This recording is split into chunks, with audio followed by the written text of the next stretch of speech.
I'm Joe Bartenfelder, Secretary of the Maryland Department of Agriculture. And I'm Jeannie Haddaway-Riccio, Secretary of the Maryland Department of Natural Resources.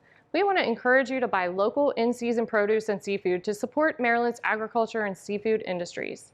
And one of our favorites around the holidays is Maryland oysters. Chef Thomas Sapelli of the Turnhouse in Columbia, Maryland is going to share his recipe for fried oysters momentarily.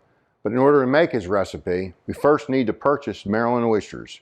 Maryland oysters come from two sources, commercial fishermen and aquaculturists. Many local seafood retailers like Harris Crab House right here in Graysonville sell oysters shucked or unshucked.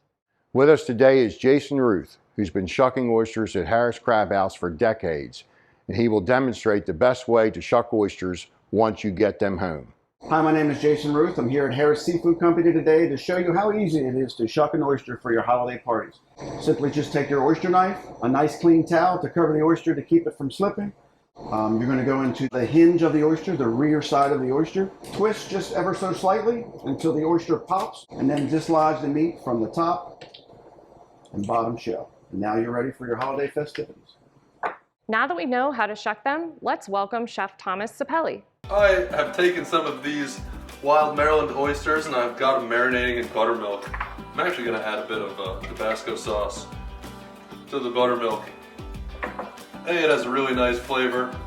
B, it's, I don't know, I guess that's it. I guess it's just delicious.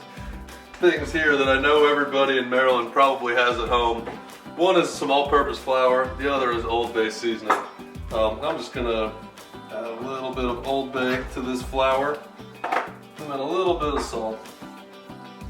We're just gonna toss it together. You can use your hands, to be honest. Take them and transfer them into this seasoned Old Bay flour.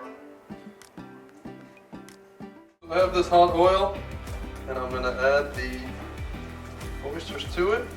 And it really won't take long, just until the flour gets brown.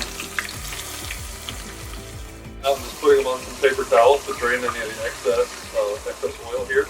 But they look nice and golden brown and fried to me. And that's usually how I gauge it. The salt adheres to the fried oyster really well. But you can tell they're crispy. We use them from everything to frying them like this, using them in stews, or using them in chowder. Soups are great. So, and for me, one of the best parts is that we get to support local Maryland watermen, and they taste great. Thank you, Chef, and thank you to our viewers for your interest in Maryland's seafood industry. Happy holidays! And Merry Christmas.